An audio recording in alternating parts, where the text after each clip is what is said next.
나누고 수고하겠습니다. 안녕하세요. 예, 반갑습니다. 자, 오늘은 정비법 212쪽부터 살펴보겠습니다. 213쪽부터 시작해서 건축법 일부까지 들어가려고 합니다. 212표 보시면 관리처분계획이 나오는데 이 파트 상당히 중요하죠. 1번부터 한번 보도록 하겠습니다. 자, 1번. 우리 1번은 요약집 160페이지부터 161쪽이 있습니다. 그래서 요약집 160페이지 이하를 한번 체크해보고 문제를 풀어보도록 하죠. 한번 봐보십시오. 160페이지 준비됐나요? 자, 160페이지 보시면 분양 신청 통지가 나올 겁니다. 이 정비법상 정비사업 시행 절차가 이렇죠.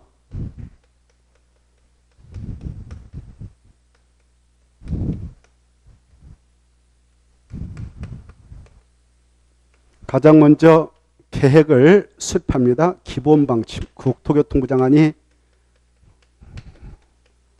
국가 차원에서 도시 주관경 정비를 하게 한 국가의 정책 방향을 제시하기 위해서 기본 방침을 수립하고 이 방침을 반영해서 개별 도시장들이 자기 도시에서 세 가지 정비사업을 추진해 나가기 위한 정책 방향을 제시하기 위한 계획으로서 기본계획을 수립합니다. 도시점 주관경 정비 기본계획. 이 기본 계획에 들어있는 정책을 집행해 나가고 그 사업을 구체로 시행하기 위해서 정비계획을 입안하죠. 정비사업을 하기 위한 계획. 이 계획을 입안해서 이 계획을 결정해가지고 그 사업장인 정비구역을 지정 고시합니다. 정비구역 지정 고시가 있고 나서 자, 이렇게 정비구역의 지정 고시가 있으면 이 안에서 토지동 소유자들이 바로 이 재개발 사업을 하기 위해서 또 재건축 사업을 하기 위해서 지정이 되었다면 바로 조합을 설립해 나가고요.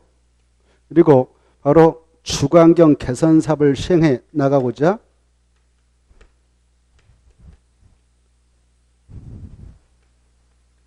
지정 고시했다면 바로 관할 시장 군수 등이 사업을 해 주기 때문에 조합은 설립하지 않죠.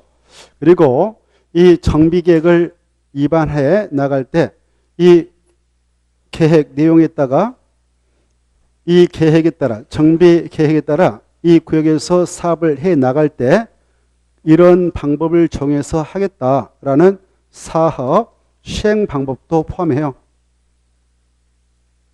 사업 시행 방법. 사업 시행 방법을 지난주에 우리가 공부했죠. 여기 보십시오. 이 세 가지 모두 다 바로 허용되는 시행 방법이 있다면 무엇일까요? 시행 방법이 쫙 있었는데 관리처분계획이죠. 그렇습니다. 바로 이 사업 시행 방법을 정비계획을 만들 때 예컨대 주관경 개선 사업을 하기 위한 정비계획, 재건축을 하기 위한 정비계획, 재개발 사업을 하기 위한 정비계획을 입안할 때에 그 속에다 시행 방법을 집어드는데 그 시행 방법 세 가지 사업 다 바로 이 토지동 소유한테 분양 신청토록 해서 시행자에게 그리고 시행자 분양식 받아서 직권으로 분양가 정해서 분양해주고 바로 종전가하고 분양가의 차이가 있으면 그걸 상계에서 청산을 주고받고 끝내는 방식이 관리처분계획인데 이 세 가지 사업 모두 다 관리처분계획이 다 됩니다. 그렇죠? 그래서 이 방법을 통해서 사업을 하겠다라고 딱 결정 고시하게 되면 사업 시행 방법 확정이 되죠. 이 방법을 통해서 하게 될 때를 가정에서 지금 절차를 살펴보는 건데요. 자, 이 관리처분계획을 통해서 하겠다라고 결정고시했다면 이렇게 정비구역 지정고시가 있고 나서 바로 이 토지동의 소유자가 재개발 사업 조합을 만들던 또 토지동의 소유자가 재건축 사업 조합을 만들던 조합을 바로 내세워서 사업을 할 때는 조합을 설립해 나가죠. 그래 이때 조합을 설립할 때는 바로 이 정비구역 지정고시가 있고 나서 먼저 추진을 구성해서 관할 시장 군수에게 승인시행해서 승인받고 승인 떨어지면 그날부터 그 말씀드리기 전에 이렇게 정비구를 주무셨다면 이 승인시행은 2년에 이루어져야 되죠. 그리고 승인 떨어졌다면 바로 추진회 측에서 시장 군수 등에게 조합 설립 인가를 신청하게 되는데 조합 설립 인가 신청도 2년에 이루어집니다. 만약 이 기간 내 순조롭게 진행이 됐다면 설립인가 나올 것이고 설립인가 떨어지면 주된 사무소 소재 가서 바로 설립 등기를 함으로써 바로 조합은 성립이 되죠.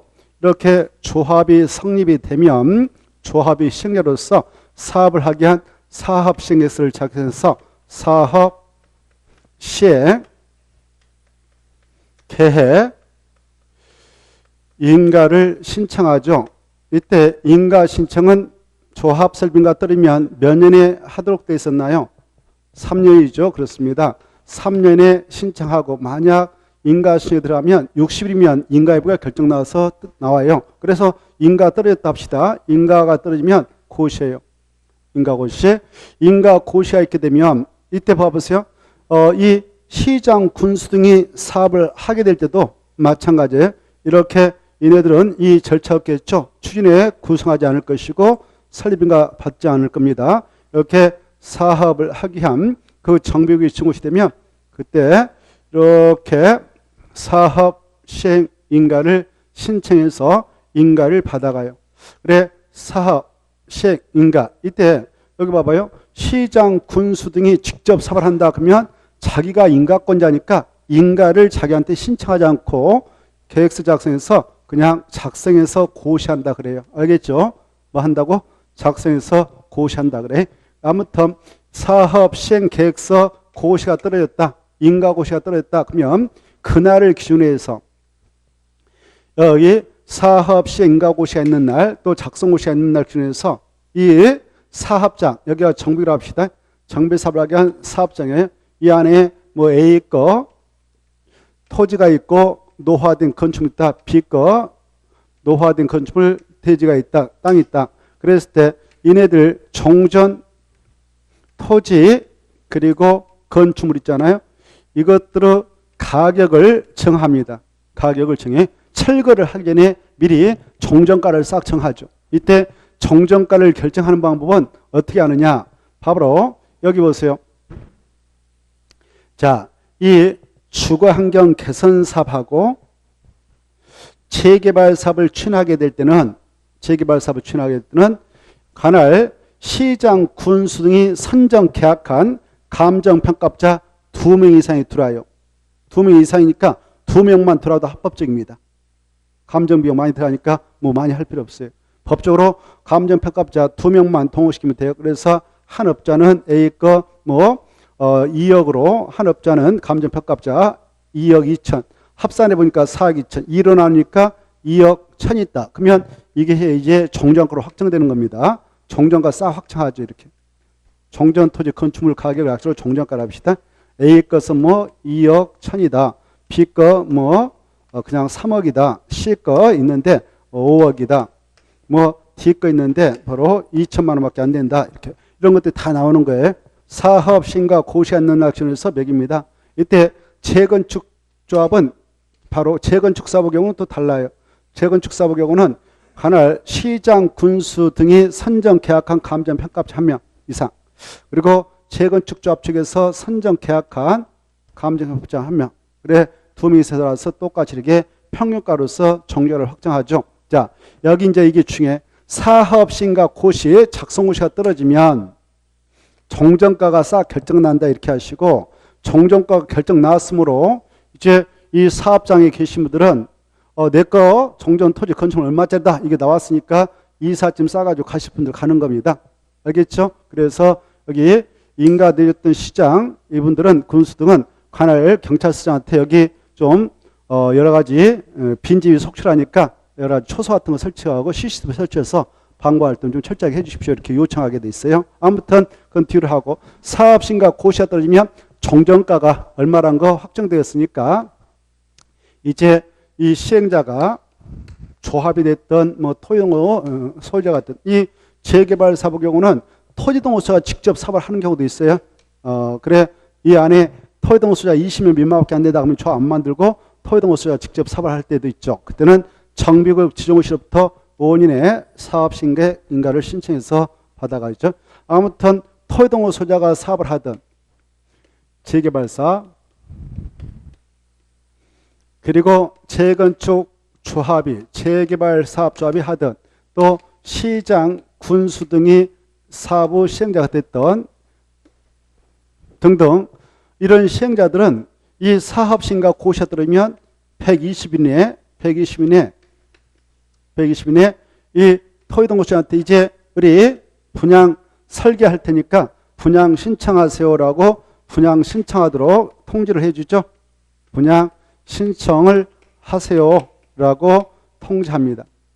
분양 예적인 그 분양가하고 종전가를 싹 알려줘서 만약 분양 신청한다면 얼마의 분담을 내야 됩니다. 이런 것들을 알려주는 절차가 얘기를 하겠습니다.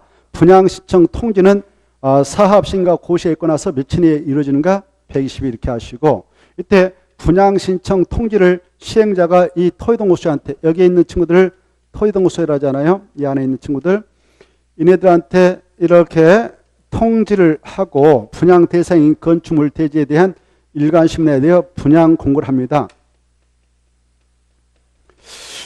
자, 이때 이 분양 신청을 하도록 할 때 바로 분양 신청 기간을 정해서 알려주죠. 분양 신청 기간을 시행자가 정해서 알리는데 이게 이제 중요해요. 분양 신청 기간은 여기 보세요. 여기 보세요. 이 분양 신청하세요라고 오늘 통지했다면 여기 봐봐요. 통지한 날부터 30일 이상 60일 이내에 범위에서 결정해서 알려주는 겁니다. 통지한 날부터 사업신가 고시가 있는 날부터가 아니라 바로 토지등록소유한테 통지한 날부터 30일 이상 60일 이내에 범위에서 결정해서 분양 신청하도록 분양 신청 기간을 알려주죠. 이렇게. 근데 이 기간은 연장할 수 있을까요? 없을까요? 20일을 연장할 수도 있습니다. 이제 아무튼 분양신청 기간이 결정나면 이 토지등록소유자들은 이 기간 내 시행자한테 분양신청을 하게 되죠. 누구한테 한다고요? 분양신청할 때게? 아니, 누구에게 분양신청한다고? 시행자에게. 누구에게 한다고? 시행자에게. 토지등록소유자가 바로 분양신청할 때 바로 시행자한테 한다. 이때 자, 이 봐보세요. 아까 이 조합, 이 시행자다. 재개발 조합, 재건축 사업 조합 이렇게 조합이 시행자다. 그러면 이때는 조합원들이 분양신청을 하는 것입니다. 누가 한다고요? 조합원들이. 근데 봐보세요. 여기 봐봐. 여기 봐봐요. 이 재개발 사업 조합이 만들어졌다. 그러면 조합의 구성원인 조합원은 누가 될까요? 조합원. 이 안에 있는 토지등록소유자가 다 되죠. 조합 설립할 때 동의했던 반대했던 불만하고 정비안에 유치하고 있는 토지 소유자, 건축물 소유자, 지상권자가 조합이 됩니다. 그랬어요. 그런데 이때 분양 신청은 조합은 다 하는 게 아니고 지상권자는 배제된다. 이게 중요해요. 누구는 배제된다? 지상권자. 그래서 재개발 사업할 때 조합은 이래도 바로 지상권자는 분양 대상에서 제외되니까 분양받는 거 아니고 토지 소유자, 건축물 소유자가 바로 분양을 받아갈 수 있는 자격이 있다. 이렇게 알아두시고 그다음에 이 재건축 사업의 경우 조합원 그래 재건축 조합의 조합원은 여기 봐보세요. 이 토지동호 소유자로서 재건축 사업에 동의한 자만 조합원 되죠. 동의한 자. 그래 토지동호 소유자 뜻은 알죠. 이 안에 토지만 소유하고 있는 자 여기에 포함돼 안 돼요. 안 되죠. 건축물 및 그 부속 토지 소유자를 토지동 소유라고 그런 요건을 갖추고 있는 자 중 동의한 자만 재건축 사업의 조합에 조합이 되니까 바로 건축물 및 그 부속 토지를 가지고 있는 자만 조합이 돼서 분양을 신청할 수 있고 그때 여기 보세요. 동의하지 아니한 자 있잖아요. 그 자는 조합원이 될 수 없어요. 그래서 그 자는 조합원으로서 자격이 없으니까 분양 신청하지 못하고 바로 그 자는 매도 청구당합니다. 알겠죠? 뭐 당한다?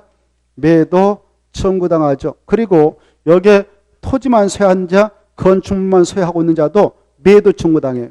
동의하지 않는 자, 토지동서로서 동의하지 않는 자, 그리고 토지만 소유한 자, 건축물만 소유한 자, 재건축 사업할 때 이런 자들은 조합이 될 수 없기 때문에 매도 청구 대상이 돼버린다 이렇게 하세요. 알겠죠? 자, 그래 이제 이 분양 그리고 이 주거환경 개선 사업을 하게 될 때는 토지동수자가 토지 소유자, 건축자, 지상권자이므로 그때 지상권자는 배제되고 토지수자, 건축물 수자 중에서만 분양 신청을 할 수가 있다 이렇게 알아두십시오. 자, 이때 분양 신청 기간이 다 끝났다 합시다. 분양 신청 기간이 끝나면 자, 종료됐다. 분양 신청 기간이 이제 끝났다. 종료됐다. 그러면 누구는 분양 신청했고 누구는 분양 신청하지 않고 포기한 자도 있겠죠. 그때 이 분양 신청의 현황을 기준해서 분양 설계를 하는데, 분양을 하게 하면 분양 배치도 같은 분양 설계하는데 그걸 관리 첨계를 하죠. 관리 처분 계획을 하죠. 이 관리 처분 계획을 수립합니다. 관리 처분 계획 수립은 누가 할까요? 시행자가 해요. 그렇죠? 시행자가 합니다. 이때 관리 처분 계획을 수립할 때 포함시켜야 할 내용이 있고요. 그리고 수립 기준이 있죠. 기준. 그래 포함시켜야 할 내용. 어떤 걸 포함하느냐? 전체적인 분양 설계. 분양 배치들 만들겠죠. 분양 설계. 그 다음에 그 분양 대상자별 성명과 주소, 그리고 분양 대상자별 분양 예정인 대지 건축물 추산액, 그리고 바로 분양 대상자별 정전토지 건축물로 그 명세하고 사업신가 고시 않느냐를 기준한 가격 종전가, 그리고 그 전체적인 사업비 추산액 뭐 500들 1000억 한다. 그리고 조합원들 부담의 규모, 부담 시기 이런 것들, 그리고 이 종전 분양 대상자별 종전토지 건축물에 했었던 소유권의 권리 명세 이런 것들 싹 조사하고 세입자별 선시보상을 위한 권리 명세하고 그 평가액을 집어넣어서 바로 관리처분을 수립합니다. 이때 관리처분을 수립해 가지고 나갈 때 기준이 있어요. 기준. 바로 여기 봐봐요. 지금 A가 분양 신청했다 합시다. 그러면 A가 저 가지고 있는 거 종전토지 건축물이 있을 거 아닙니까? 그것에 세 가지 고려해서 분양하게 될 대지 건축물이 균형 있게 배분되도록 분양 설계하대요. 세 가지가 뭘까요? 환이면 생각나요? 환경, 그 다음에 그 이용 상황, 면적, 이용 상황, 그 환경. 그래 저기 사업장에 속된 말로 평수가 적은 걸 가지고 있으면 적은 평수 주도를 해야 되겠죠. 큰 거 있으면 큰 거 주고, 그리고 이용 상황, 상가 건물 가지고 있으면 상가여야 되지 주택 좀 안 되겠죠. 자, 그래서 이용 상황, 그리고 환경, 그 위치가 어디 구석지에 있었느냐, 중앙블록에 있었느냐, 이것도 중요하니까 바로 세 가지를 고려해서 환지, 그 관리처분계를 만들죠. 환이면, 환경, 이용 상황, 그리고 면적, 이런 것들을 고려해서 바로 관리처분계를 수립하게 되어 있습니다. 그리고 이 시행자는 직권으로 저기 B가 분양시행했는데 분양시행했던 거 종전가 뭐 이거 하고 분양을 해줘야 할 것들 때로는 증환권, 감원권이 가능해요. 큰 것은 더 적게 줄 수 있고 적은 것은 더 크게 만들어줄 수 있다. 이걸 증환권, 감원권이라고 그래. 자, 그렇게 하게 될 때는 그 청사함을 주고받고요. 종전 재개발 사업할 때는 토지만 소유하고 있는 분양시행하더라도 주택하고 그 집을 묶어서 줘야 되는데 이렇게 입찰원권을 할 수 있고요. 그리고 때로는 분양청을 하였다 하더라도 직권으로 현금 청산해서 보낼 수가 있어요. 그 자가 가지고 있는 거 너무 좁은 토지, 너무 좁은 건축물을 취득해서 가지고 있다든가 정비구역 지정 후에 분할된 토지를 취득한 자는 직권으로 바로 현금으로 청산할 수가 있죠. 그런 내용이 바로 우리 163쪽 4쪽이 있잖아요. 164쪽 이하에 있습니다만은 그걸 자 그래 164쪽 보면 그런 게 쭉 나오죠. 164쪽 보고 계셔요? 164쪽 보면 1번, 2번 지금 말씀드린 거 3번까지 말씀드린 4번까지 그리고 분양 설계 계획은 분양청 기간 만료일을 기준으로 수립한다.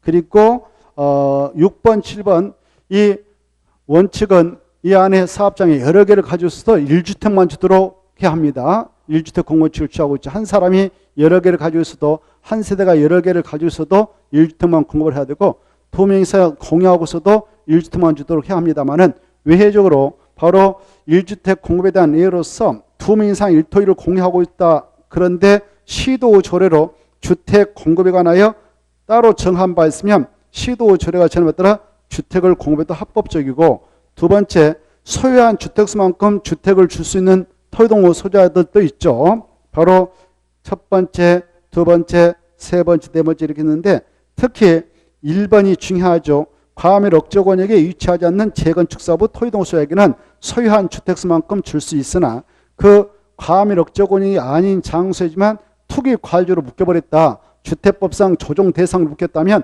그때는 1주택으로만 줘야 합니다. 그거 중요하고요. 그 다음에 오른쪽에 3번 분양 대상자별 종전 토지 건축물의 사합신가 고시 안내나 기준을 가격 종전가라고 할 수 있죠. 종전가의 범위에서 또 종전의 주거 전용 면적 범위에서는 몇 주택까지 줄 수가 있느냐 최대 2주택까지.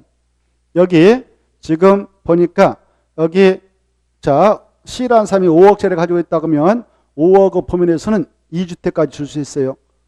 분양할 때에 3억짜리 하나 주고요. 새거 아파트 만들어줘서 분양가 3억짜리 하나 주고 2억 남았잖아요. 그것은 60정도 이하인 주택 한 채를 덤으로 해서 2개까지 줄 수 있어요. 이런 소형은 바로 3년 동안 매매와 진행되면서 전매를 못하고 전매할 수는 못하게 하고 있습니다. 상속을 통해서 넘어간다. 이것은 허용하고 있습니다만 아무튼 그렇다는 거. 그 다음에 최대 또 3개까지 주는 사업장도 있죠. 수도권 과밀 억조권역에서 재건축 사업한다. 그게 중요해. 수도권 과밀 억조권역에서 재건축입니다. 재건축 사업할 때는 바로 최대 3주택까지도 줄 수 있다. 그런데 거기가 과밀 억조권이다 라고 하지만 투기 과실로 묶여버렸다. 주택법상 조정 대상으로 묶여버렸다. 그때는 3주택 안 되고 1주택이 최고다. 이렇게 알아두십시오. 자, 거기까지 정리하고 문제를 풀어볼까요? 문제를 보시면 문제를 보기 전에 자, 더 나가서 162페이지 봐봐요. 162페이지 보시면은 아까 이렇게 분양 신청을 받아가지고 관리처분 계획을 수립했어요. 이 관리처분 아주 중요합니다. 시행자가 수립해가지고 스스로 확정하지 못해요. 이걸 인가 신청해서 인가를 받아내야 되죠. 이때 인가 신청은 누구한테 갈까요? 관할 시장 군수한테 가죠. 시장 군수가 자기가 시행자면 자기는 그냥 인가 안 받고 고시하면 되겠죠. 인가 신청을 하게 될 때는 며칠 이상 미리 저 토지동호수한테 뭐 잘못됐는가 또 할 얘기 있는가 그걸 듣기 위해서 미리 사전에 공람을 시키냐 30일 이상 공람을 시키고요. 공람 기간 내에 의견 들으면 타당할 때 반영해주고 그다음에 인가신청인데 인가신청을 시장 군수 등은 며칠 내에 인가협을 결정해서 알려주냐 30일이다 이렇게 하셔요. 그런데 이 시장수 등이 이 관리첨계서를 보니까 너무 방대. 그래서 도저히 자기들이 판단이 곤란한 것들은 전문기관이 한국감정이라든가 뭐 한국토지등사 이런 자들에게 이 관리첨계의 타당성에 대해서 검토를 의뢰할 수 있어요. 이때 이렇게 의뢰해가지고 인가협을 결정해 나갈 때는 60일이라는 기간을 줍니다. 60일 내에 인가협을 결정해서 알려주게 돼 있어요. 만약 이 관리첨계 인가 고시가 떨어졌다 합시다.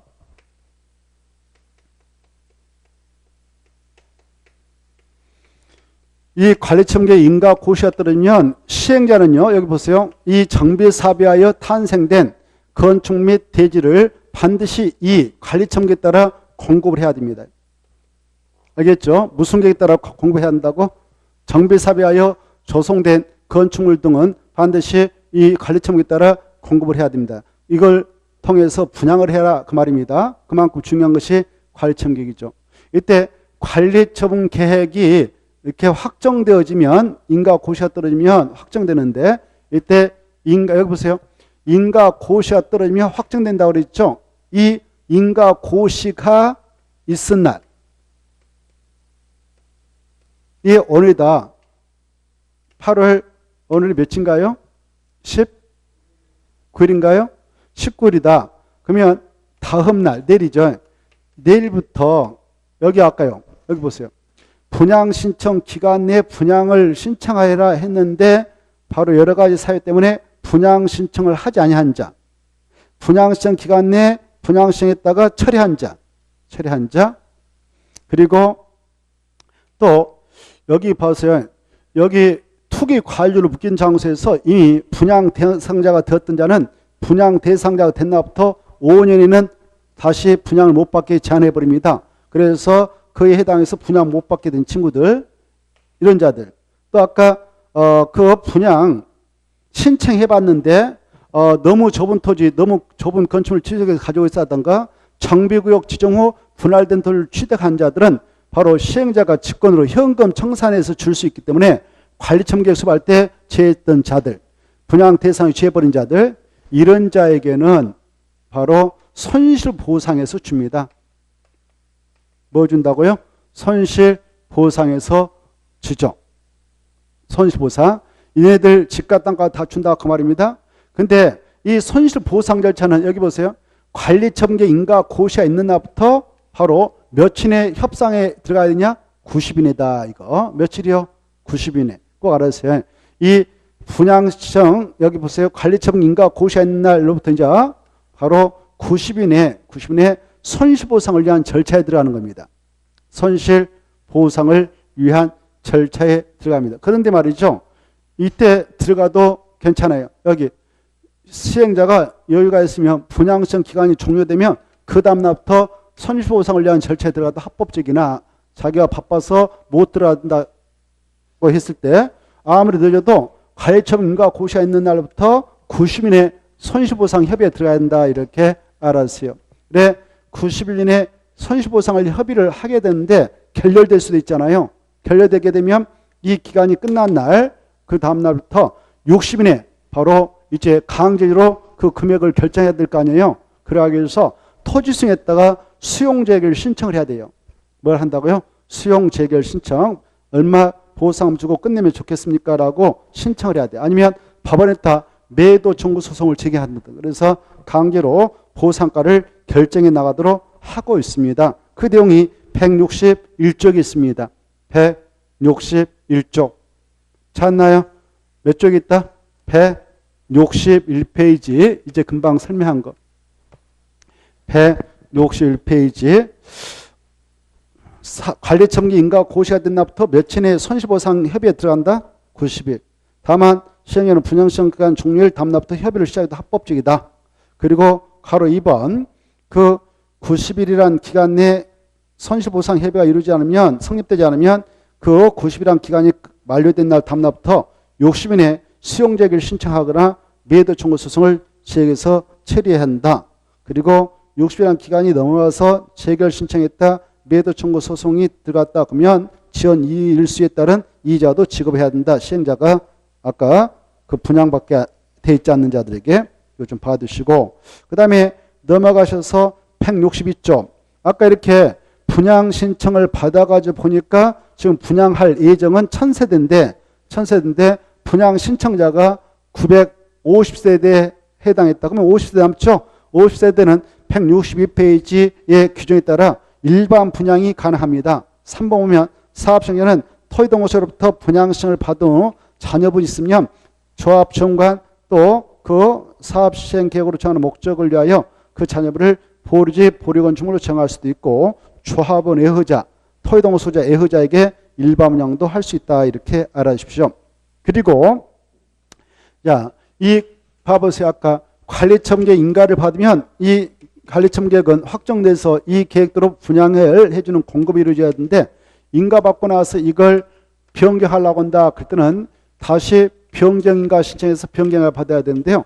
경미한 사항을 변경한다. 그럴 때는 경미한 사항 변경에 해당할 때는 변경 인가 대신에 변경 신고만 하면 됩니다. 그런데 말이죠. 인가 받았던 이 관리청 계획을 사업이 무산돼 가지고 폐지하려고 한다. 사업이 중단돼서 이제 끝내려고 한다. 이렇게 그래서 관리청객을 폐지하고자 중지하고자 할 때는 예외가 없어요. 신고는 절대 안 되고 다시 인가 받아야만 된다. 폐지인가 중지인가 받아야 된다. 이렇게 알았어요. 그러면 어떠한 사항은 경미한 사항에 해당해서 변경 신고만 해도 되는가? 그 내용이 바로 밑에 박스 속에 있죠. 5개. 보고 계신가요? 자, 162페이지 정전 후 사업 시행자라든가 관리자의 변동이 있었습니다. 그래서 관리 의무의 변동이 있게 된 경우로서 분양 설계 계획 분양 설계 변경을 수반하지 않는 경우 그다 줄 것이고, 그 다음에 정관이 변경됐다든가 사업 시행 계획의 인가 변경에 따라 관리청 변경이 수반됐다. 그래도 또 경미한사항이 되고, 특히 3번 재건축 사업의 매도 청구에 대한 판결에 따라 관리청을 변경한다. 매도 청구에 따라 관리청을 변경한다. 이때요. 재건축 사업 할 때는요. 재건축 사업 할 때는 아까 이자들 매도 청구 당한다고 그랬죠. 여기요. 조합설립에 동의하지 않는 자, 토지 소유자, 건축물 소유자는 매도 청구 당한다고 그랬죠. 이렇게 매도 청구 소송에 따라서 관리청을 변경한다. 그럴 때도 경미한사항이고, 주택 분양에 관한 권리를 포기하고, 원래 A라는 사람이 주택을 분양받기로 돼 있었는데, 그래서 관리청구에 그렇게 돼 있었는데 분양받을 권리를 포기하고 그자가 임대택을 공급받겠다라고 했다면 관리청구의 경우도 변경하는데 그때는 경미한사항을 변경으로서 신고하면 돼요. 특히 5번 이 시행자의 계산착오, 시행자의 오기, 잘못된 기록, 또 누락 이런 그 실수에 따라서 조서의 단순 정정인 경우로서 불이익을 받은 자가 없는 경우, 있는 경우는 안 되고, 있는 경우는 변경해 받아야 되고, 없는 경우만 변경 신고한다. 이게 중요하고요. 자, 그 다음에 오른쪽으로 넘어오셔서 보면은 나머지 통과하고요. 그 다음에 165쪽 넘어가시고 166쪽 봐보세요. 이 관리청계 인가라든가 사업시행가를 조정할 수 있습니다. 이렇게 아까 시행자들이 관리청계 인가 신청을 했다. 시장군수한테 또 시행자다 사업시행인가 신청했다 그러면 바로 이 1번 특별시장 광역시장 도지사는 정비사업시행으로 정비구역 주변 지역에 주택이 현재이 부족하거나 주택시장이 불안전하게 되는 경우로서 그 인가 시기를 조정하도록 관할 시장군수 구청장에게 요청할 수 있고, 요청받은 그자들은 특별한 사유가 없으면 요청에 따르는 바 이때 그 인가의 조정 시기는 인가를 신청한 날부터 1년을 넘을 수는 없다. 이렇게 되어 있죠. 그리고 2번 특별자치시장, 특별자치도사는 자기가 스스로 조정할 수 있습니다. 인가 신청을 받은 날부터 1년을 넘지 않는 범위에서 조정을 할 수 있다. 여기 봐보세요. 여기 봐봐요. 아까 여기 사업시행가 신청이 들어가면 시장 군수 등은 인가 여부를 며칠에 결정해서 인가 시행했던 시행자에게 알려주게 되냐면은 60일. 알겠나요? 알죠? 근데 60일에 인가 여부가 결정나니까 60일에 인가 요건이 충족돼서 인가를 내줘버렸다. 인가 내주면 급속도로 감정평가에서 쫙쫙 해가지고 사업이 급속도로 진행됩니다. 그래서 빈집인지와 속초라고 난리 나죠. 그리고 금방 여기 또 관리청계 인가 신청해서 쭉 나가면은 금방 철거사하고 그래요. 그래서 여기 이 사업 신가를 좀 늦출 필요가 있다. 그 인가가 떨어지면 봐보세요. 자기 집 다 종전과 격정 나니까 이삿짐 싸고 나간단 말이에요. 이삿짐 싸고 나면 어때? 이 주택이 좀 준비되어 있어야 될 거 아니에요. 그 도시에. 주택이 준비되어 있어야 되겠죠. 여기 1000세대가 지금 철거하게 되므로 이삿짐을 싸고 이 집들 알아보러 다닌다. 근데 주택이 한정되어 있어서 바로 주택가격이 폭등할 수 있어요. 수요가 갑자기 늘어나니까. 그러면 그 도시 전반적으로 주택가격 상승이 초래해서 여러 가지 부작용이 발생합니다. 이런 문제가 있겠다 싶으면은 이 시기를 좀 조정할 수 있다. 그 말입니다. 그러나 아무리 늦춰도 몇 년을 늦출 수는 없다고 1년 정도만 할 수 있다. 몇 년이요? 1년. 알겠죠? 1년 정도만 조정할 수 있다. 아까 그리고 보세요. 이때 인가권자가 시장, 군수 등이었잖아요. 시장, 군수 등 뜻이 뭐냐면은 우리가 공부했죠. 특별자치시장, 특별자치도의사, 특별자치도지사, 그 다음에 시장, 군수, 자치구청장이죠. 그래 여기는 기초자산체가 없단 말이에요. 그래서 얘네들이 진짜 직접 인가권 행사합니다. 얘네들이. 그래서 얘네들은 자기가 인가권자이므로 인가를 1년간 스스로 늦출 수가 있어요. 원래 60일에 결정해서 알려주라 그랬는데 1년 동안 자기들이 법적으로 좀 조정할 수 있어요. 알겠죠? 근데 여기요. 이 시장과 군수가 있는 팔도 도의사, 그리고 구청장이 있는 서울특별시장하고 광역시장. 이 특별시장, 광역시장, 도의사는 이 기초자치단체에게 야, 너네들 인가신 들어와서 60일에 해주도록 돼 있는데 그걸 좀 늦춰라. 그래서 늦춰라고 조정할 수 있어요. 여기도 마찬가지예요. 인가 이거. 이때 몇 년간만 늦출 수 있다고? 1년 안에. 알겠죠? 여기 봐보세요. 여기요. 관리처분 인가 신청에 아까 며칠에 인가부가 결정나냐? 원칙은 30일, 예주로 60일 했잖아요. 그렇죠? 이것도 여기 봐봐요. 이 관리처분 인가가 내줄 수밖에 없었다 하면 늦춘다 해도 60일이잖아요. 60일이. 그러면 인가 고시가 떨어지면 어떤 효과가 있느냐? 이제 이 사업장이 있다고 하면 종전에 그 사업장에 있는 종전토지 건축물로 사용수익이 정지되고 다 철거에 본격적으로 들어갑니다. 철거하니까 이제 어쩔 수 없이 이삿짐 싸고 다 나가야 돼. 이미 다 나갈 준비 끝났겠지만 다 나갈 수밖에 없어요. 그러면 주택 수요가 폭증하면 난리 나겠죠. 그래서 우리 법사는 1년을 바로 1년 이내 보면서 그 시기를, 이 인가 시기를 조정할 수도 있다. 그래 이때 특별시장, 광역시장, 도시장 밑에 하급자에게 야 1년 정도 늦춰봐라 이렇게 요구할 수 있고, 특별자치장, 특별자도 직접 1년을 보면서 탄력으로 조정할 수도 있다 이렇게 하십시오. 인가고시, 관리처분 인가고시가 따르면 법적으로 종전토지 건축물로 사용수익이 정지된다 이거. 그래서 본격적으로 철거에 들어간다. 다만 이 관리처분 인가고시가 있었다 하더라도 시행자의 동의가 있었다든가 권리 손실보상을 받지 못한 권리자들은 이 기간 중에도 사용수익을 할 수도 있다. 이거 알아주시고, 그 다음에 이제 여기 봐보세요. 이 관리처분 인가고시가 떨어지고 나서 여기에 있는 토지 소유자들, 뭐 주택 소유자, 상가 소유자들이 바로 최단 존속기간을 보장되는 지상권 설정계약, 주택 임대차 설정계약, 상가 임대차 설정계약을 체결하면 우리 민법 208조 상가 건물 임대차 보호법 제9조 그리고 주임법에 있는 제4조에 따른 최단 존속기간, 지상권은 뭐 아시죠? 30년, 15년, 5년 공부했죠? 주임법은 2년, 상임법은 바로 1년. 이런 최단 존속기간을 보장해 주는 규정들이 있는데 그 규정을 적용하지 않습니다. 언제 위에 그런 계약이 있었다면 관리 처분계 인가가 있고 난 후에. 알겠죠? 여기까지 알아주시고, 이제 봐봐.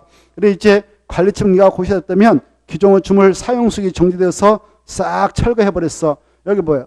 철거해가지고 깨끗하게 땅바닥을 드러나게 했다. 그러면 이걸 대지라고 그래. 대지. 뭐라 한다고?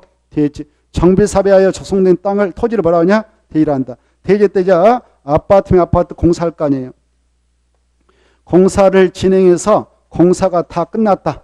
그러면 이 보세요. 시행자가 조합이다, 토지동거 소재다, 뭐 그네들이면 바로 공사가 다 끝나고 나서 관할 시장, 군수 등한테 준공인가를 신청해요. 공사가 끝났다.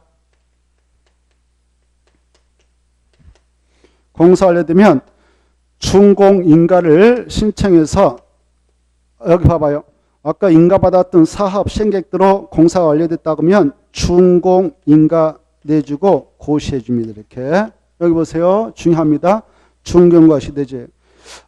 그런데 시장, 군수 등이 직접 시행자였다면 자기한테 준공인 안 받고 공사 완료되면 공사 완료 고시하죠. 여기 봐봐요. 시장, 군수 등이 아닌 저 같은 친구는 준공인가 받고 그 다음에 준공인가 받자 공사 완료 고시가 있게 돼 이렇게. 그리고 시장, 군수 등이 직접 시행할 때는 공사 완료되면 바로 공사 완료 고시하죠. 이렇게 공사 완료 고시가 있게 됩니다. 이때 공사 완료 고시가 있으면 사업은 다 끝난 거죠. 그래서 이때로부터 지체 없이 이제 지금 분양시에서 분양을 받고자 하는 그 자들한테, 토지동거소한테 지체 없이 소유권을 이전해 줍니다. 소유권을 이전해서 분양해 주죠. 이때 봐보세요. 소유권을 이전할 때 절차는 먼저 대지 확정 측량한다. 그 다음에 대지 확정 측량하고 측량한 바에 따라 토지 분할하고 그 다음에 분할이 있게 되면 관리청구에서 정한 대로만 바로 분양받을 자에게 통지해주고 관리청구대로 그리고 소유권 이전해줘요. 이때 소유권 이전해서 고시하면 여러분이 분양받았다 그러면 언제 소유권을 법적으로 취하냐? 소유권 이전 고시 오늘 있었다면 다음 날에. 알겠죠? 이때 이렇게 봐봐. 소유권 이전 고시까지 해줬다면 종전에 토지 건축 만약 저당권자가 있었다 그러면 저당권자들은 분양받은 대로 다 넘어와서 그대로 권리를 행사해요. 알겠죠? 등기된 권리, 종전토지 건축물에 등기된 권리는 분양받은 대지 건축물로 넘어온다. 언제? 소유권을 이전하자마자. 그런데 말입니다. 여기 영유권자들 이렇게 아까 관리청 인가 고시했음으로써 자기의 권리 목적인 사용수익을 할 수 없게 싶어서 그때 계약을 해지하고 나갈 수가 있거든. 계약을 해지하고 나갔다면 그자들은 바로 여기 봐요. 관리청 인가 고시했으면 사용수익이 정지됨으로써 자기의 임차권이라든가 지상권, 전세권 이런 것들을 바로 그 권리 목적을 달성할 수 없겠다 싶으면 계약 기간 중이라도 계약을 해지하고 권리 포기하고 나갈 수가 있다. 있는데 그로 인하여 전세 보증을 상계에서 받을 게 있다. 그러면 그런 것들을 반환 청구할 수 있다. 금전만환 청구를 행사할 수 있는데 그런 금전만환 청구는 토지동소유한테 행사할까요? 시행자한테 할 수 있을까요? 시행자한테. 시행자가 그래서 대의 비행지 주고 원시는 바로 시행자가 구상권 행사하면 주면 돼요. 구상이 이루지 않으면 바로 그자가 분양받을 대지 건축물을 압류할 수 있어요. 시행자가 압류하면 저당과 동일한 효력을 인정해버린다. 이렇게 하시고 그 다음에 여기 봐봐요. 이 소유권 이종호시를 했던 시행자는 말입니다. 바로 또 지체 없이 등기까지 해주게 돼 있어. 분양했던 대지 건축물에 대한 등기까지 바로 시장, 군수구 등이 시행자였다 그러면 촉탁. 저기 조합이라든가 토동호 소유자가 시행자였다면 대의 신청을 통해서 지체 없이 등기를 관할 지방법원 지원이라든가 등수했다. 촉탁과 신청을 통해서 해주게 돼 있다. 이렇게 알아주십시오. 이와 같이 이 소유권 이종호시에 있고 나서 그런 등기가 들어갈 그 사이에는 다른 게 일체 받아주지 않는다. 여기까지 알아주시고 이때 증화한권, 감한권이 있게 됐다. 내가 종전에 1억 5천짜리를 가졌는데 3억짜리를 분양받았다 그러면 그 이상은 청산을 내놔야 되죠. 내가 종전에 4억짜리를 가지고 있었는데 3억짜리를 분양받았다 하면 1억 청산금 시행자한테 바쳐야 되겠죠. 이렇게 이런 청산금을 바로 산정해서 부가 징수할 때에 바로 그 청산금은 언제 확정되냐면은 소유권 이종고시가 있는 날 다음 날에 확정되어서 확정된 청산금을 일괄징수, 일괄 지급해 나갑니다만은 외주로 분할 징수, 분할 지급을 할 수 있다 없다? 있다. 언제부터 언제까지 바로 분할 징수할 수 있냐? 조합원들이 조합총회에서 의결을 했어야 우리 한 번에 주고받으면 박찬다. 아니면 조합청관에다 그렇게 분할 지급, 분할 징수를 정해놨다 그러면 바로 분할 지급, 분할 그 징수가 가능한데 이때로부터 하면 돼요. 관리처분계 인가 고시했나부터 소유권 이종 고시까지 이 사이에 주고받으면 된다. 이렇게 하시고 이런 청산금은 징수할 권리, 교부받을 권리 몇 년간 행사하자면 시효로 소멸돼 버린가? 5년. 언제부터 5년이냐? 소유권 이종고시가 있는 날 다음 날부터 5년간 행사하자면 시효로 소멸된다. 여기까지를 여러분은 알아주시고 하나 더 여기 봐봐요. 이 조합 같은 시행자가 또 토지동 소유자 같은 시행자가 사업을 했는데 청산을 납부해야 할 자가 안 내고 있다 그러면 직접 강제 징수는 할 수 없고 관할 시장 군수 등한테 위탁하면 이 자들이 법에 근거하여 강제 징수에다 줍니다. 주면은 징수한금액의 4%를 위탁수로 다시 받아간다. 여기까지 알아주시고 시장 군수 등이 직접 시행자면 자기들은 직접 강제 징수 처리한다. 이렇게 알아주십시오. 자, 그러면 그런 내용을 바탕으로 해서 문제를 쭉 체크해보죠. 자, 1번부터 이제 자세한 설명이 있었으니까 1번부터 빠른 속도로 체크합니다. 1. 분양 신청이다. 틀린 것.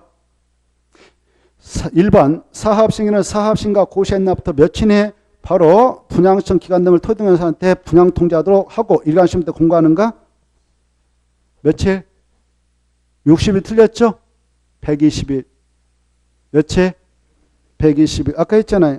자, 그래서 1번 틀렸고 2번, 3번 맞아요. 꼭 수치. 분양시험 기간은 통합도 30일 이상 60일 한다. 그때다 써놔. 20일 연장 가능 이렇게 쓰시고. 그 다음에 3번. 그 분양시험 기간 내 시행기간 탄다. 그 다음에 4번. 투기 과열지구 정비사업에서 관리 첨부에 따라 분양 대상자 그 세대 소관자는 분양 대상자 선정일부터 5년 이내는 투기 과열지구에서 분양 시행할 수 없다. 5년 꼭 암기 이번에 생겼으니까. 그리고 5번. 사업 신경은 분양 시행을 하지 아니한 자와 분양 시행을 하지 아니한 자와 그자의 그 보상 처리를 해주기 위해서 관리청 인가 고시가 된 다음 날부터 90일에 손실보상을 협의를 해야 한다. 맞죠? 그리고 자 오른쪽 페이지 3번 보겠습니다. 3번은 160조부터 162쪽 있어요. 요약제 분양시청 옳지 않는 거 1번 조금 일 했고 2번 이 상속, 결혼, 이혼으로 조합원 자격을 취득한 경우는 분양시청을 할 수 있도록 인정합니다. 아까 투기 과열로 증된 장소에서는 이미 분양 대상으로 선정됐다면 그자는 그날부터 5년에는 다시 분양시청 못하게 했죠. 근데 그럼에도 불구하고 예가 있어요. 상속과 이혼과 결혼 때문에 사이로 조합원 자격을 취득했다면 그자는 분양시청 자격을 인정합니다. 투기 목적이 없다고 보는 겁니다. 그 다음에 3번 사업시행은 분양시행을 하지 않는 자, 분양시행을 철회한 자, 인가 등 가르침에 따라 분양 대상 제외된 자에게는 분양시행 기간 종료일부터 90일 내 손실보상을 협의한다. 틀렸죠? 분양시행 기간 종료일부터 그 말 지워버리고 아까 했죠? 관리처분계 인가고시가 있는 날 다음 날부터.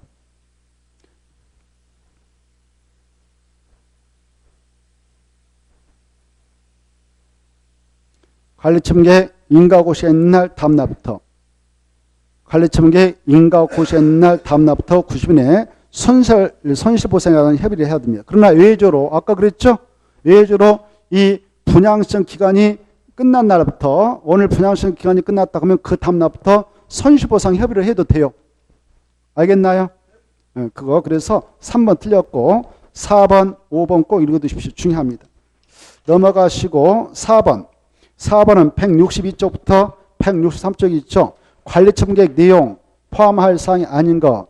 바로 1번, 2번 꼭 포함하고 4번, 5번도 꼭 포함해야 되는데 3번은 쭉 가다 보면 분양 대상자별 종전토지 건축물을 명세하고 그것의 가격. 그 가격은 언제를 기준한 가격이냐? 사업시행가예요. 그래서 정비구역의 지정 그 말 주버려. 정비구역의 지정 그 말 주버리고 그제다가 사업 시행 계획 인가.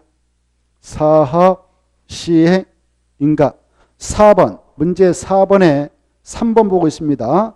3번 보면 정비구역의 지정 그 말 주버리고 뭐라고? 사업 시행 계획 인가. 그래서 틀렸고 그 다음에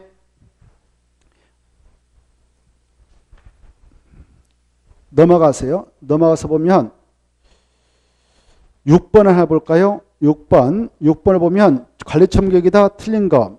1번 이 사업신고자는 관리처분 인가를 신청하기 전에 관계서류 사본을 30상 토지등록소유한테 공람하게 하고 의견 듣고 맞습니다. 2번 시장 군수 등은 사업신고자 관리처분 인가 신청에 들어가면 원칙으로 30년 인가 여부를 결정해서 시행자에 통보하는데 외해주로 타당성 검증을 요청했다. 그 시행자가 지금 타당성 검증을 요청했어. 요청했다고 합시다. 어디다 요청하냐면은 한국감정원 이런 데다 요청을 했어. 그러면 그 인가 신청 받은 날부터 60일 내 결정해서 알려야 됩니다. 맞습니다.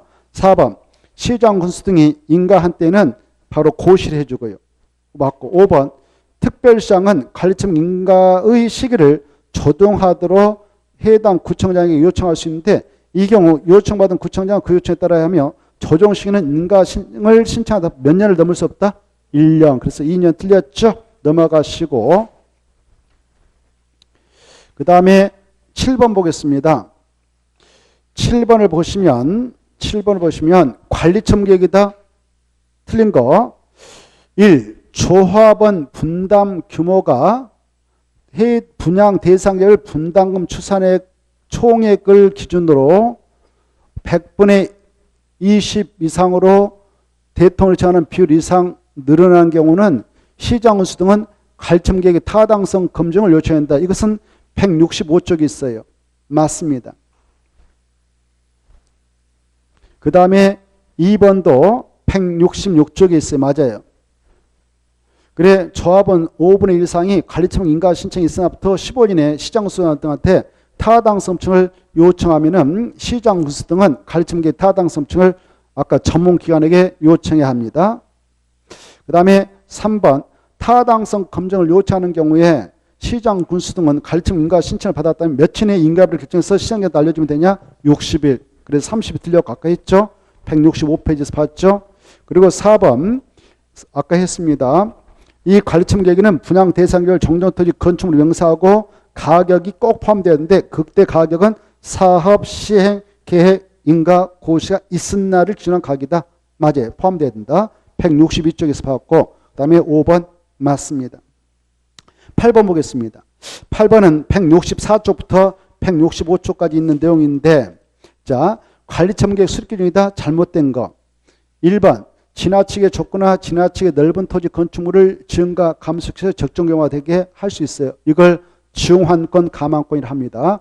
시행령은 분양시행했던 토지농업 소자의 정정가가 1억 5천이었다고 하면 분양가는 3억짜리 줘도 돼요. 그때 차액은 청산하면 되거든요. 또 정정가가 5억짜리였다면 그냥 3억짜리 대지 건축물 만들어서 줘도 됩니다. 그 차액은 청산을 주고받고 하면 끝납니다.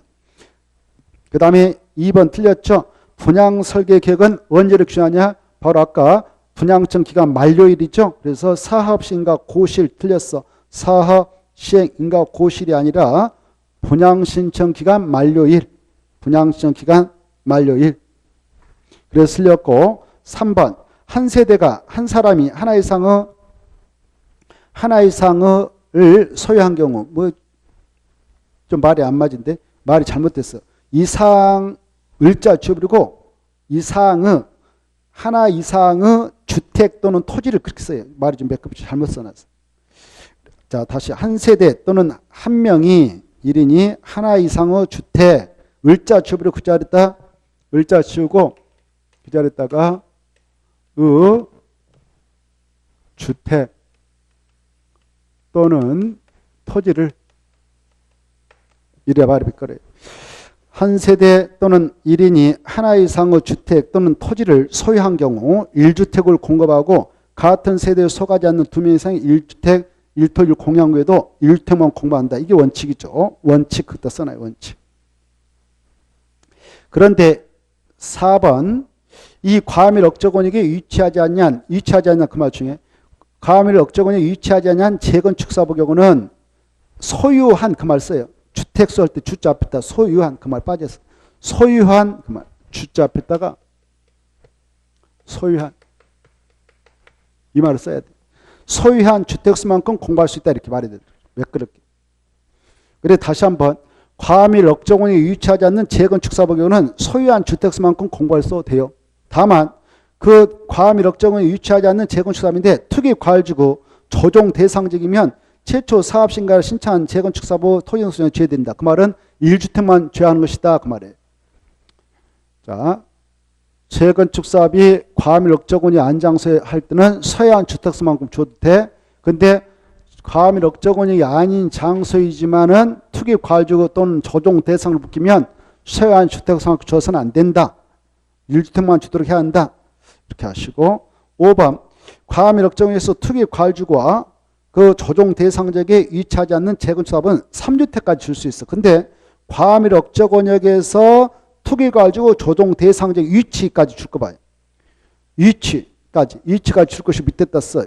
1주택만 공급 이렇게 써. 그래. 그거 중요합니다. 과밀 억저 권역인데 투기 가지고 조정 대상적 위치한 재건축 사업은 1주택만 줘야 된다. 이렇게 하시고 9번 들어갑니다. 9번 보시면 이것도 164쪽부터 165쪽까지 있는 내용인데요. 자, 다음의 경우 최대로 공급받을 수 있는 주택수는 이렇게 되어 있죠. 1이 아니라 기어. 과밀 억저 운영 내 재건축 사업이다. 근데 한 세대 가짜 써봐요. 가짜 빠진.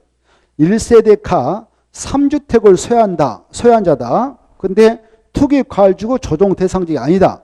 그러면 최고 몇 개까지 받아갈 수 있을까? 3주택. 몇 주택? 3주택. 지금 여기가 수도권 과밀 억조건이에요. 여기가 과밀 억조건입니다. 과밀 억조건인데 여기서 재건축을 하고 있어요. 근데 한 세대가 지금 세 주택을 가지고 있네요. 최고. 그러면 이 과밀 억조건에서 재건축할 때는 한 세대에게 최고 3주택까지 줄 수가 있어요. 알겠죠? 과밀 억조건일 때는. 근데 이 과밀 억조건이 자 투기 과열을 딱 진행해 버렸어. 아니면 주택법상 조정 대상 묶여버렸어. 그러면 이때는 1주택만 줘야 됩니다. 설령 한 세대가 3주택을 가지고 있어도 그때는 3주택 주면 안 되고 1주택만 줘야 된다. 이렇게. 자, 그 다음에 니은 봐보겠습니다. 니은 보시면 과밀 억제 권역이 안지역에서 재건축한다. 그때는 자, 한 세대가 가짜 써봐요. 가짜 봐요. 한 세대가 3주택을 소유하고 있다. 그때는 바로 과밀 억제 권역이 안지역에 재건축 받고 있다. 한 세대가 3주택을 가지고 있다. 그때는 소유한 주택수만큼 줄 수가 있어. 그러니까 최고 3주택까지 받아가도 돼요. 몇 주택까지요? 3주택까지. 자, 그리고 뒤에다가요, 니은 끝에 기억하고 똑같이 니은에 있는 거 이거 있는 것을 그대로 끌고 와서 똑같이 단 투기 과열주금 및 조정 대상직이 아님 이렇게 그걸 전제하고 나서 풀어야 되겠어요. 그래 투기 과열주고 조정 대상직이면 몇 주택밖에 못 받아가요? 최고 1주택. 최고가 1주택. 투기 과열주고 조정 대상이면 1주택. 아무리 많이 받아가도 1주택이 최고예요. 자, 넘어가시고 218페이지 보겠습니다. 218페이지는 11번 보겠습니다. 11번 보시면 정비법상 주택 공급에 대한 다음 설명 중 틀린 거 이렇게 되어 있죠. 1. 정비사업 시행으로 조성된 대지 및 건축물은 중해. 무슨 계획에 따라 처분 관리해야 되는가? 관리처분계획 중요표. 또 정비사업에 하여 건설된 건축물을 무슨 계획에 따라 공급해야 되는가? 관리처분계획 꼭 아셔야 돼요. 관리처분 그 말이죠. 근데 시험에 이렇게 나왔어. 사업 시행계획. 그럼 틀리겠어요?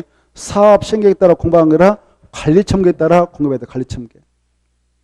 그래서 1번 꼭 봐두시고 그리고 나머지는 볼 필요 없어요. 3번 하나 볼까? 3번. 사업 시행계획은 분양시행을 받은 후 잔여부 있으면 보류로 정하나 조합원이라든가 토지동서 이해의지하게 분양할 수 있다 체크하고 5번 좀 봅시다. 5번. 사업 시행자가 토지 주택공사 등인 경우에 분양 대상자와 사업 시행자가 공동 소유하는 방식 그따 줄 거예요. 공동 소유하는 방식에 무슨 주택을 공부할 수 있냐? 지분형 주택을 공부할 수 있다. 맞아요. 지분형 주택. 토지 주택공사 등일 때 그렇습니다. 지분형 주택다 동그라미 쳐놓고 140페이지 참조 이렇게 써놔요. 지분주택은 전용면적이 60제곱미터 이하가 최고예요. 60제곱미터 이하. 자, 12번 보겠습니다. 12번 보면 자, 사업시행자가 인가받은 관리처분계획을 변경 또 하면서 변경. 인가받은 관리처분계획 있다 줄 거고 인가받은 관리처분계획 변경하고자 할 때 시장원수들한테 원칙은 변경해 받았는데 신고만 하는 경우가 있다. 이렇게 돼 있죠. 그때 포인트. 신고만 하는 경우, 신고하는 경우 그것은 밑에 따서 신고했다. 경미한 상업 변경일 때, 경미한 상업 변경일 때 이렇게 써놔요. 그리고 162페이지 이렇게 써놔요. 162페이지. 162페이지. 그래 1번 경미한 상입니다. 2번도 경미한 상, 3번도 4번도 경미한 상인데 4번이 틀렸어요. 4번 있는을 없는으로 수정해요. 4번 끝에 불이익을 받는 자가 있는 경우 이렇게 되어 있죠. 그거 틀렸고 있는을 없는 해야 경미한 상이 되겠어요. 있는 자가 있다. 불이익을 받는 자가 있다. 그러면 변경해 받아야 되지 신고는 안 돼요. 그래서 4번을 없는으로 수정하고 1, 2, 3, 4, 5를 묶어쳐서 이게 다 경미한 상업 변경이다 이렇게 알아주시면 되겠습니다. 넘어가시고 13번 보겠습니다. 13번 보시면 자 관리처분 인가 효과다 틀린 거 이것은 166조부터 167조에서 보았던 건데 1번 관리청계 인가를 받으면 그때부터 기존건축 본격적으로 철거하되 2번 이런 규정건축 붕괴 안전사고 우려가 있거나 폐공과 밀집으로 우범화 지대의 우려가 있는 경우는 그 건축물 소재 동의 시장수 등의 철거를 받아서 해당 건축물을 미리 철거할 수 있습니다. 해당 건축물을 해자 앞에요. 미리 있잖아요. 미리를 해자 앞에다 써놓으세요. 미리를 해자 앞에다. 해당할 때 해자. 그리고 미리를 지워버리고. 허가를 받아 미리 해당 건축물을 철거할 수 있다. 미리가 어디로 하라고? 해자 앞으로. 자, 맞습니다. 3번 중요해요. 종전토지 건축물 소지화 등은 뭐가 있게 되면 사용수요가 할 수 없느냐? 관리청계 인가고시. 관리청 인가고시가 있으면 그때부터 종전토지 건축물을 사용수요가 할 수 없다. 언제까지냐? 소유권 이종 시에서까지. 다만 3번 끝을 따서요. 다만 시행자의 동의가 있으면 다만 3번 끝에 다만 시행자의 동의가 있으면 사용수익을 할 수 있다. 사업 시행자의 동의가 있으면 사용수익을 할 수 있다. 자, 그 다음에 4번 꼭 봐두셔야 돼요. 관리청 인가를 받은 경우 그따 줄 거예요.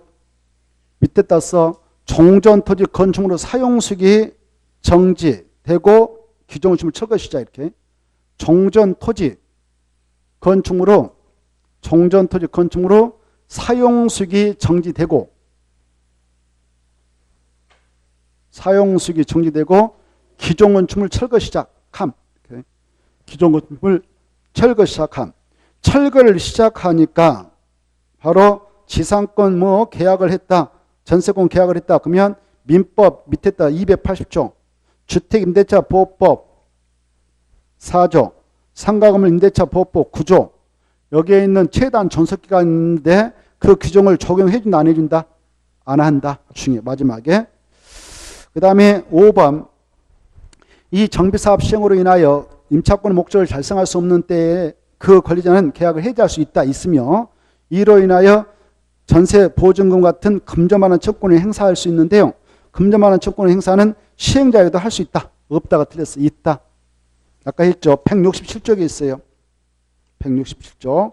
오른쪽에 1번 봅시다. 정비법령상 주택이란 말 지워버려. 주택이란 말 잘못 들었습니다. 그냥 재건축사업 시행자가 기존 건축물로 철거할 수 있는 원칙적 시기 아까 했죠? 몇 번? 2번 166쪽에 있고 넘어가셔서 자 정비사업의 완료 절차 설명 틀린 거 이렇게 되어 있는데 이것은 169쪽부터 170쪽까지 있습니다. 1번 시장 군수 등이 아닌 사업 시행자는 공사 완료가 되면 시장원사한테 중금 받죠. 시장 군수 등은 관계 행정기관의장에게 중검사 실시 의뢰할 수 있고 시장 군수 등은 중공인가를 확인해도 완공된 건축물이 기준에 적합한 경우에는 입주행정자가 완공된 건축물을 사용할 수 있도록 시행자에게 허가를 내줄 수도 있다. 4번 관리 정비구역 지정은 중요합니다. 정비구역 지정은 준공인가 고시가 있는 날, 관리청구가 수발되면 소유권 이종 고시가 있는 날 다음날에 해지를 봅니다. 4번 오면 중요합니다.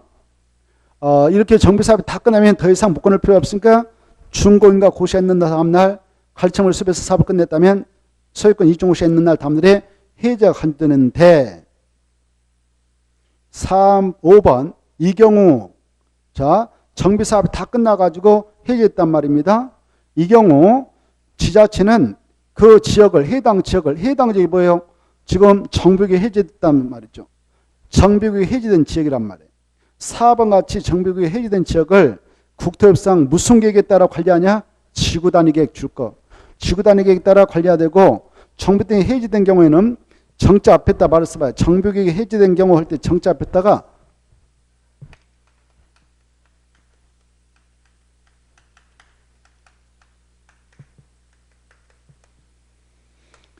준공, 인가 등에 따라 정비구역 등이 해제된 경우에는 그렇게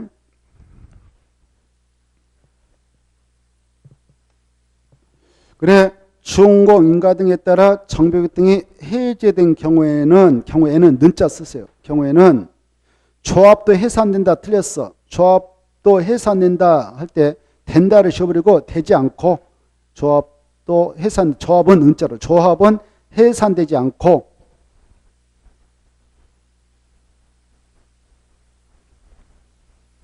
그대로 존속한다. 그대로 존속한다.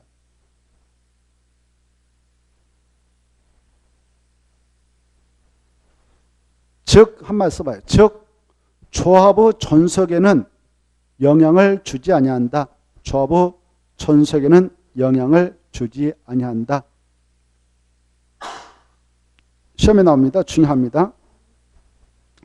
여기 봐봐요. 이해되죠, 이거? 정비 사업이 다 끝나가지고 중공인가 받았어. 그리고 관리처분 계획을 수립해서 사업을 끝냈다면 소유권 이종고시가 있었어. 그러면 다음 날에 이 정비구역은 해지된 거 관리돼요. 사업이 다 끝났습니다. 사업이 끝나가지고 해지가 됐어. 그러면 그때 그 해지 효과는 이 안에서 지금 설립되어서 운영되고 있는 조합의 존속에 영향을 준다, 안 준다? 안 줘요. 알겠죠? 그래서 조합은 해산되어진다, 그대로 있다? 그대로 있다, 살아있다. 왜? 바로 중공인가 있고 나서도 이 조합원들 돈 안 내면, 청산 안 내면 5년 동안 받으러 다녀야 되거든요. 그쵸? 그래서 조합의 존속에는 영향을 미치지 않아. 근데 여기 와보세요. 이렇게 정벽을 증오시해 놓고 2인의 조합 설립 중에 구성해서 시장소한테 승인 신청해라 그랬어요. 승인 신청을 했어. 그래서 이 구역 유지됐어. 만약 2년에 승인 신청 안 들어가면 이 구역은 해제합니다. 승인 신청해서 추진 만들었어요. 그리고 나서 2인의 조합 설립 인가 신청해라 그래서 법에서. 근데 안 했어. 그러면 이 구역을 해제해버립니다. 이렇게 사업도 하지 않고 정부 사업도 시행되지 않고 정벽이 해제되면 바로 이 추진의 승인은 취소형 강요돼서 추진이 해산되는 거예요. 알겠죠? 또 봐보세요. 조합 설립 인가 신청해라고 해서 2년에 했어.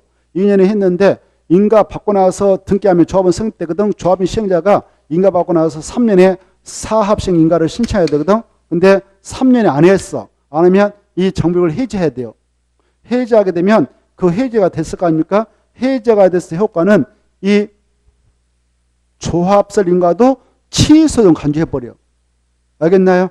그래. 취소된 걸로 간주되니까 조합은 자동 해산된다. 이렇게 알아요. 근데 사업이 다 끝나고 나서 준공인가 또 관리처분을 수립했다면 소유권 이종고시가 있는 날 다음 날에 해제가 되었다. 그때는 조합의 존속에 영향을 주지 아니하기 때문에 조합은 해산된 걸로 보지 않고 그대로 존속해 있다라는 것 꼭 시험에 나오니까 4번과 5번을 중요해 가지고 알아두시기 바랍니다. 자, 그 다음에 3번. 자, 공사를 해야 되는 조치 설명 틀린 거 이렇게 되어 있는데 이것은 169쪽부터 171쪽까지 있는 거예요. 1. 사업 시행자인 지방공사가 정비사업 공사를 완료한 때에는 시장운수 등한테 중공인을 받고 맞습니다. 2번 시장운수 등은 중공인과 전엔 사용 허가를 하는 때는 동별로 세대별로 구역별로 사용 허가를 내줄 수도 있다. 맞고 3번 관리처분 계획을 수립하는 경우 정비구 지정은 아까 했죠. 관리처분 계획을 수립해서 사업을 다 끝냈다면 정비구 지정은 이종호시 소유권 이종호시 할 때 이자 앞에 소유권 쓰면 있어. 소유권 이종호시가 있는 날 다음 날에 해제 등 본다.